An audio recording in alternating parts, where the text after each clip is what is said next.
Peter, we have in the studio with us this evening Wolfgang Busch and Kevin Omni. How are you gentlemen doing? Doing just fine. How you doing, Chaz? I'm truly blessed. I'm truly blessed.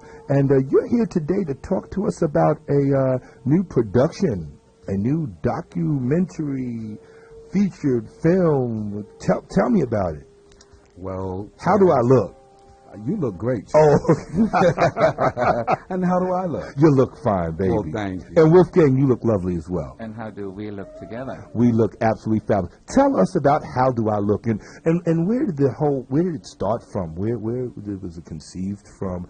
I know a lot of people out there, because you've recently just had a fabulous press release at the Gay and Lesbian Community Center the other week. I heard it was just absolutely fabulous.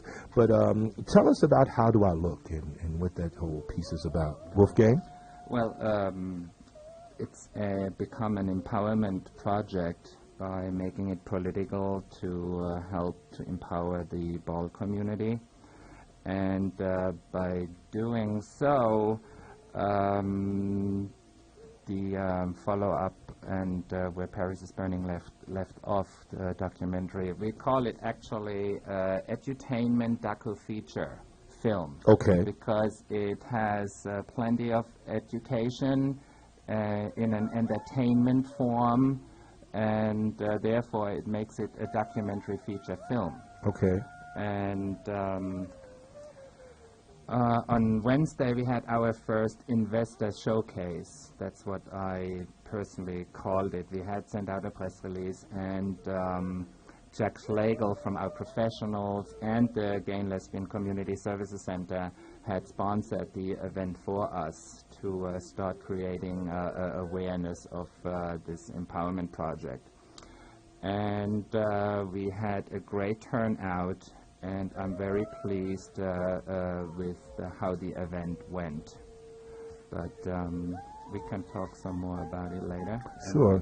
Well, let me just say, so for our listeners that aren't very familiar and clear about the ball community, we say the ball community. I know about the ball community, but for those people who may not be familiar with Paris is Burning, which a lot of people out there should be familiar with Paris is Burning, explain to our listeners exactly what is the ball community, what is it made up of, and who are some of the individuals who participate in the ball community, and what are you hoping to do with this docudrama? Okay, I'll take that. First of all, I'm Kevin Omni. I've been involved in the balls for 20 years. The balls have transcended through times from the 18th century. So it didn't start with Madonna? Oh, no, it didn't start Okay, with well, Madonna. I need to make that clear. No, we've had balls since the 18th century when Marie Antoinette and King Louis VIII would sit up on the throne as the mother and father of the house. You better say it. And watch the contestants come down in these extraordinary gowns and what have you, and they would be judged. If they were worthy, they'd get a goblet held up. That means you got a 10. And if you didn't, that means they didn't see you go on. Your outfit and your costume wasn't that elaborate enough. Okay. You know, or acceptance. But anyway, it metamorphosized through a period of time all the way down to gay Harlem of the 60s, and it transcended till now, to the modern day. And the reason why we're so interested in doing a documentary is because through all the years, the balls have thrived. What they are is one big talent and fashion audition. You can get anything from best dressed woman to runway to high fashion evening wear, etc. Or you can get talented categories such as lip syncing, singing, dancing, and what have you, like such as Madonna's Vogue.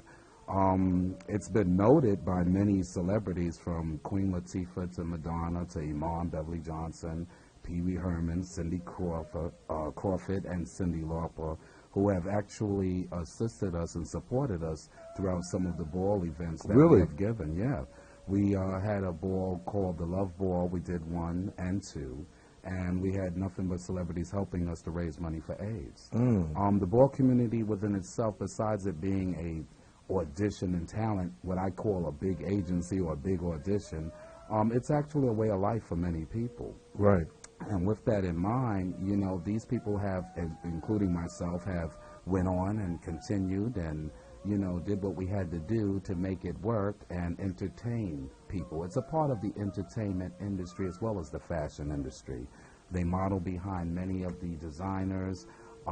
you know, as well as the singers, the music is involved. Everything is involved in the ball community, a way of life. Therefore, we need to be recognized for all the other things and issues that go on in the world that affect our community, as well as it affects many other communities across the United States. So now I realize also that, as I said, you had a fundraiser, press release kind of thing. Are you still looking for people to help support and financially support this project? Definitely. We do need donations to really get it off the ground. We have been supported by many people, as far as some of our politicians have acknowledged us, you know, but we still need funds to finish the project. It takes a lot. And we encourage people to go to our website, which is howdoilooknyc.org. And, you know, you can send your donations in. We'll accept them. It's a community that really needs to be heard. Now, why is it so important that this is on film? Why is it so important that people understand the ball community? Because, you know, it's just so many people really don't know what the ball community is about. What role do they play within the gay community? You know, we have these images of the gay community, whether they be the Chelsea boy, whether they be the Banji boy on the DL in Clinton Hills, Brownsville, Bedford-Stuyvesant, whatever. What role does the ball community play? What role does the transgender community play within the ball community? Let's talk about that a little bit.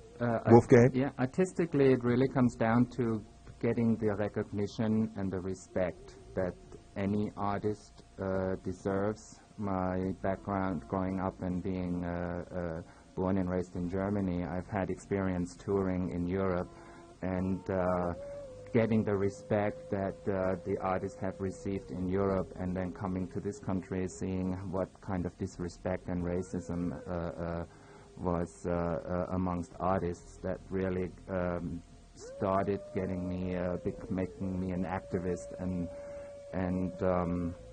felt like I need to get involved in this community and help create writing programs and see if there's anything that I can contribute to change the disrespect within that community. And by making it political, it really is a beginning of not just a film or documentary, it's also becoming a movement, helping artists by empowering themselves through this How Do I Look project. It's only a beginning. So now we're looking forward to more than just voguing. Absolutely. In this particular documentary that you're doing. And I hate to just say documentary because there's so many things. You know, it's an education for so many people, including myself. You know, I don't pretend to know it all, and I'm always open to learning more about the community because, you know, as involved as I am within this community, there are just so many more things that I need to learn and that we all need to learn. So I think that's one of the reasons that I think it's just so important that we let our public know. Because also it's been one of the hardest hit HIV/AIDS community, which is the ball community. Which is the ball community. Okay. Certainly, we address those issues, and that I was for almost 10 years a club promoter in New York and working in the biggest clubs. So I know artistically this community for me is the most creative community on the planet. And that's what inspires me, and that really cries out to really support. You know, we've seen it many times. People come into communities, exploit them, taking their artistic values and take them out of content and use them for their own gain and the community. To me, the most artistic people, creative people, end up being the struggling artists all their lives. Right. And seeing that repeatedly is, you know, for me, it's like a shame. Truly is. Listen, well, Wolfgang, Kevin, before we leave, I want both of you to let our listeners know what they can do to get involved in this process. Do you have another event coming up? Do you have a ball coming up? I know you gave a fabulous ball last night. You wanted to give a shout out, Kevin. Yeah, I'm gonna give a couple of shout outs. Oh, you gonna give a couple? Okay, Yeah. okay. So should I do that now? You can do it right now. Yeah, I like to shout out to some people that's been very supportive of us, especially you, Chaz Crowder. Oh. And the Houses of Labasia, Ms. Raheem, a Queen Extravaganza, and Omni, of course, and Gay and Lesbian Center, and Out Professionals. And I want to give a good get well to Andre Collins. Okay. You know, and also James Saunders and Charles Jackson, and David Ultima, and of course Michael Haynes and Joseph Ebony. You know, without these individuals and many, many others, you know, we wouldn't be able to be as successful as we are at this present moment. And Wolfgang? Yeah, there's some shout-outs. Financial supporters have been Frank Porter, Jack Schlegel. Also supportive have been Next Magazine, Venus Magazine, Time Out Magazine, WBAI, the Metro Bears, Black Pride, and the ball community. And some volunteers I also would like to give a shout out that have been involved in the production. Daryl Hell has been just phenomenal, and John LaRocca, House of Omni, Richard Omni, Juanita Mohammed, and those are just some of the names.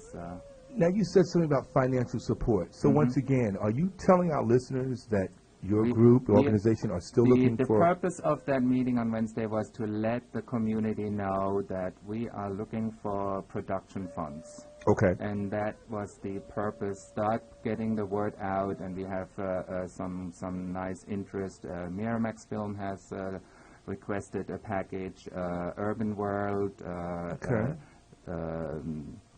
Brian Lee has been to our function. So there is some support out there in the community. We have everybody we approach is supportive as far as in the entertainment field. Wolfgang, Kevin, you're not going anywhere, are you? No, we want you to stay around. We want to get back to you later on. WBAI 99.5 FM. That was Elin Harris's new Any Way the Wind Blows. Kevin, what'd you think about it? I thought it was over. You thought it was over. That's right. I know that's for realness, baby. I actually played that song to you over the phone. Because it was handed out at the Gay Pride cultural event. Yes. That's where I received it. Yes. And I probably gave you one because I have everything. Well, listen, I hope you continue to listen to our show because we have Wolfgang Busch and we have Kevin Omni in the studio. And they're doing a documentary called How Do I Look? And it deals with the ball community. And I know that you have a large gay following in the gay community. I do. Well, if you didn't know, I'm going to tell you, I was at the record release party Friday night, and I saw everybody that I knew. So I'm not trying to blow up the spot, but I'm just telling you, you have a large gay following, and that's a very good thing. It's made Shaka Khan, I think, what it's made her. It's definitely made Patti LaBelle what Patti LaBelle has become. Most divas, whether it be Madonna, whether it be Janet Jackson, when the gay community puts a stamp on something, it usually moves. Whether it's fashion, whether it's music, you call it what you want to. So, I mean, it's a testament to you as an artist, I think, when you have the gay community behind you. So I think it's a good thing. So I want you to listen to the rest of our show, and I think you should hook up with Kevin Omni and Wolfgang, and maybe we could do some things.